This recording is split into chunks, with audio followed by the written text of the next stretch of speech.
Cette vidéo tournera autour du dérèglement climatique puisque nous l'enregistrons à quelques jours de la COP, cette conférence annuelle des Nations Unies autour du changement climatique. Et nous allons nous intéresser à une notion, la notion d'effondrement, que nous allons discuter, cette notion qui a été popularisée ces dernières années, notamment grâce à un livre qui a très bien marché, qui s'intitulait « Comment tout peut s'effondrer » de Pablo Servigne et Raphaël Stevens. Et pour discuter cette notion d'effondrement qui fait débat, nous avons deux invités avec nous aujourd'hui. D'abord, Corinne Morel-Darleux. Bonjour. Bonjour. Vous êtes militante écosocialiste, vous êtes conseillère régionale en Auvergne-Rhône-Alpes. Et face à vous, à vos côtés, Pierre Charbonnier, vous êtes philosophe au CNRS et vous travaillez sur les liens entre environnement et politique. Alors, avant même qu'on parle d'effondrement, je voulais qu'on se mette un peu d'accord sur le diagnostic par rapport au dérèglement climatique. Est-ce que vous êtes tous les deux d'accord pour dire non seulement qu'il est lourd de danger, mais aussi qu'il s'accélère, qu'il gagne en imprévisibilité, et que si ça n'est peut-être pas la fin du monde qui s'annonce, au moins c'est la fin d'un monde, celui de cette fameuse civilisation industrielle dont nos sociétés sont issues. Est-ce qu'il y a un plan d'accord là-dessus? On commence avec vous, Corinne Morel-Darleux.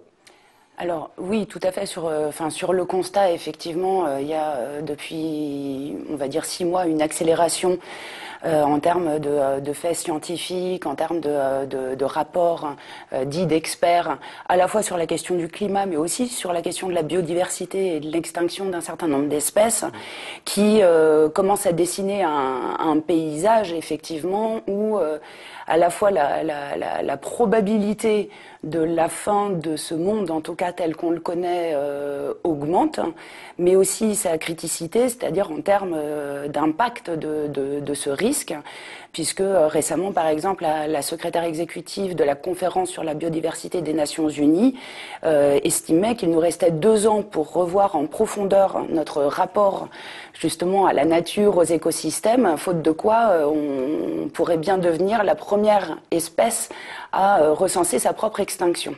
Oui, donc, c'est pas seulement l'extinction des autres espèces, mais absolument. Voilà, le problème c'est bien celui-là, c'est dans ces termes-là que ça se pose, c'est-à-dire est-ce que nous sommes les prochains sur la liste et effectivement aujourd'hui parmi tous les risques potentiel d'effondrement, parce qu'il n'y a pas que le climat et cette question de la biodiversité sont quand même en train de prendre une grosse longueur d'avance sur les autres facteurs de vulnérabilité de la société.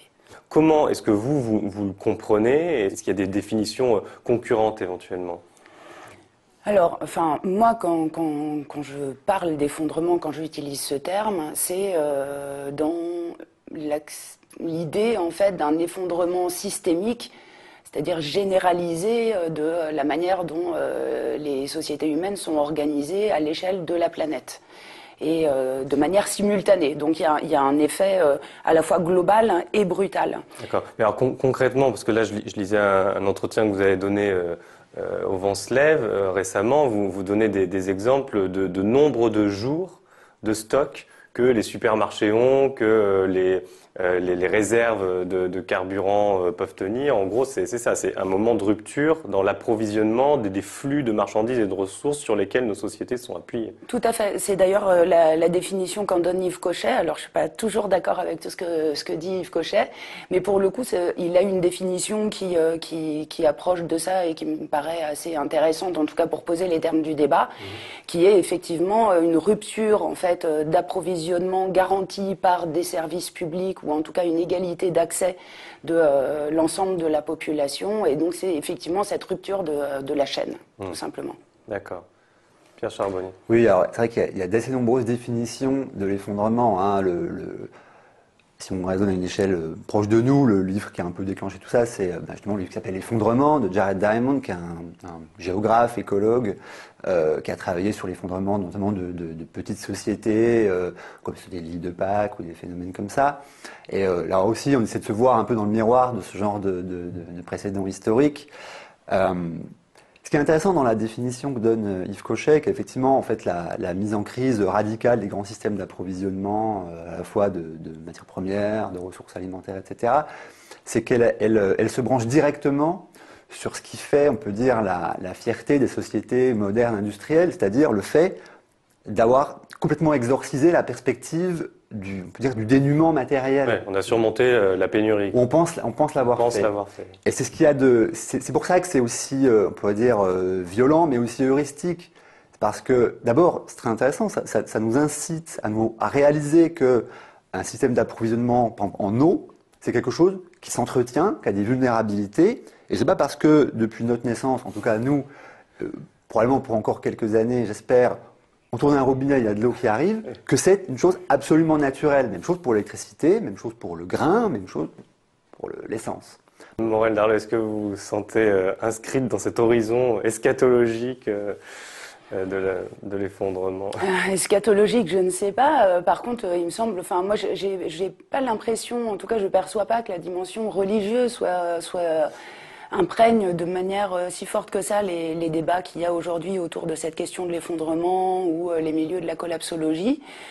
D'autant moins que, justement, et comme vous le disiez au début, tout ça s'appuie sur une série de faits qui sont aujourd'hui indéniables, et que surtout, en matière de jugement dernier, en réalité, on est plus sur, pour moi, une réactivation de la question de la lutte des classes que sur une réactivation du fait religieux, dans le sens où ce qu'on commence à voir à l'œuvre, parce que des catastrophes ont déjà lieu, oui.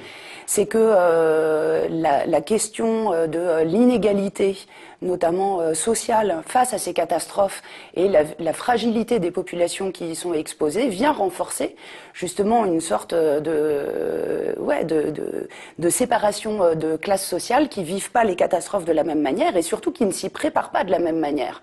C'est un des éléments qui est dans le bouquin de Bruno Latour, Où atterrir, qui a aussi beaucoup contribué au débat ces derniers temps, sur le fait qu'on a aujourd'hui une petite oligarchie qui prend conscience de ces enjeux, qui s'y prépare, pendant que les pouvoirs publics, eux, ne prennent pas attention à ce que les plus exposés, les plus fragiles, qui n'ont pas les moyens de s'y préparer, soient pris en charge justement par la solidarité publique, quoi. Il y a un film comme ça qui s'appelle 2012 là, qui raconte la façon. Il y en a plein. Il y a Elysium, il y a Rollerball, il y a Les Fils de l'Homme. Voilà. En la matière, les plus riches font sécession. Les dystopies et la science-fiction sont très riches justement en anticipation comme ça d'une société à deux vitesses qui se met en place. Justement, je voulais vous poser cette question parce que cette catégorie d'effondrement, elle est parfois un peu critiquée parce qu'elle serait trop occidentalo-centrée. Au fond, pour parler d'effondrement, il faudrait justement vivre dans des sociétés qui ont surmonté le problème de la pénurie. On peut se dire, mais il y a plein de nations, de peuples, notamment dans le Sud, qui, ça fait depuis très longtemps, qui connaissent des gravissimes problèmes sociaux et environnementaux, après tout. Est-ce que c'est pas un petit peu étriqué comme concept, au sens où ça nous concerne surtout, nous, dans les pays riches, quoi. Moi, il me semble qu'au contraire, en fait, les premiers que ça touche, c'est les populations les plus fragiles et c'est notamment les pays dits du Sud, même si, on peut discuter cette formulation, parce que en réalité, c'est là que souvent que la pression, notamment en termes d'urbanisation, en termes d'habitat fragile, qui résiste beaucoup moins bien à des épisodes extrêmes climatiques, type tempête, ouragan, c'est là que la concentration est la plus importante. C'est le cas aussi de beaucoup de petits États îliens qui sont concernés directement par l'élévation du niveau des océans. Donc pour moi, au contraire, il y a un devoir justement des Occidentaux et des plus privilégiés à prendre en compte leur manière de produire et de consommer en fonction aussi de l'impact que ça a sur ces populations plus fragiles et sur les pays du Sud. Alors, on va rentrer maintenant sur la question des usages politiques de cette notion d'effondrement. Au fond, la grande question qu'il y a derrière, c'est est-ce que ça peut favoriser ou pas la mobilisation ? C'est qu'il me semble qu'on a un vrai devoir d'alerte et de relais justement de ces faits scientifiques, de ces rapports, et qui dessinent les contours d'un effondrement, qu'on le veuille ou non. C'est-à-dire que pour moi, en fait, la question n'est pas de savoir si on est pour ou contre l'effondrement. C'est d'ailleurs pas dans ces termes-là que ça se pose à nous. La question est de savoir si ça devrait faire la une des journaux. Et moi, ma réponse par rapport à ça est que oui. Et du coup, il me semble que voilà, il y a un devoir de vérité et de lucidité par rapport à ça. C'est-à-dire que moi, j'estime que ce qui doit conditionner, en tout cas, ce qu'on dit, notamment en tant que scientifique ou en tant que politique, c'est pas de savoir si derrière ça va faciliter la mobilisation ou pas. C'est qu'on doit dire la vérité, et je pense qu'il y a par ailleurs un devoir aussi de doute. Par rapport à cette question de l'effondrement. Et moi, dans le doute, vu le faisceau de présomption qu'il y a, j'ai pas envie de m'abstenir. Voilà, j'entends ces alertes-là, je pense qu'il faut les relayer, et je pense que en plus, l'effet n'est pas forcément démobilisateur. Après, il y a l'art et la manière d'accompagner tout ça, notamment politiquement, mais l'effet n'est pas forcément démobilisateur. D'abord parce que c'est la théorie du catastrophisme éclairé de Dupuy. Le fait de regarder la catastrophe en face permet de ne pas remettre à plus tard l'action et de ne pas s'en remettre justement à de la géo-ingénierie ou à d'autres recours à des technologies. D'une part, et puis d'autre part, parce que justement, ça réactive les terrains de la lutte traditionnelle sur les questions sociales, les questions environnementales. Pour moi, ça les disqualifie pas du tout, au contraire, ça vient les renforcer. Alors, je profite de cette interpellation, Corinne Morel-Darleux, pour vous demander justement comment on fait pour éviter la grande prédication impuissante, notamment parce que dans l'entretien que je citais tout à l'heure chez Le Vent se lève, vous avez des mots assez cash au fond sur la pertinence aujourd'hui de l'activité politique classique et notamment de l'activité électorale, alors que vous avez milité depuis des années dans un parti qui est le parti de gauche, qui est à l'origine du mouvement France Insoumise. Vous êtes élu d'ailleurs Oui. À la région. Donc voilà, à votre avis, quelle est la bonne activité à mener selon vous, la bonne activité militante? Alors, c'est vrai que moi, on peut le dire, consacré 10 années de ma vie au militantisme, à l'action politique et notamment institutionnelle, par voilà cette fameuse stratégie de conquête du pouvoir. Aujourd'hui, j'arrive à un moment où il me semble que d'abord cette stratégie de conquête du pouvoir est beaucoup trop lente par rapport à l'urgence du changement et du rapport de force à enclencher, et où d'autre part, il me semble qu'en plus ce dispositif électoral en fait nous coupe les ailes à force de nous prendre du temps, de l'énergie dans un jeu de dupes qui est piloté par des forces qui nous échappent. Et donc, il me semble qu'aujourd'hui, on arrive à un moment où on doit trouver d'autres formes d'action politique. Je ne jette pas la pierre à ceux qui continuent à s'investir dans ce dispositif électoral. Personnellement, je le trouve de plus en plus hors sol par rapport à l'urgence de la situation. Et il me semble qu'il faut qu'on rentre dans des mouvements de désobéissance civique beaucoup plus radicales qui viennent bousculer et perturber le système de manière beaucoup plus forte, voire aller vers de l'action directe de blocage, voire de sabotage de chantier, je le dis là aussi cash. C'est des choses qui ont déjà existé dans l'histoire des mobilisations politiques.